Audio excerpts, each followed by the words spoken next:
केपी ओली र प्रचण्ड मिल्ने भन्ने खालको खबरहरू अहिले छ्यापछ्याप्ती न्युजहरूमा आएको छ होइन।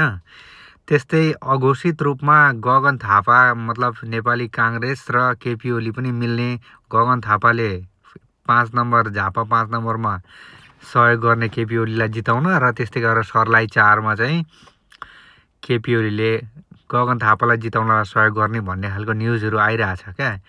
अब यो त गर्नै पर्ने भयो नि त उनीहरूले, यो नगर्दा त उनीहरू दोडै हार्ने भए। त्यही पनि उनीहरूले आफूलाई भावी प्रधानमन्त्रीको रूपमा प्रोजेक्ट गरेका छन्।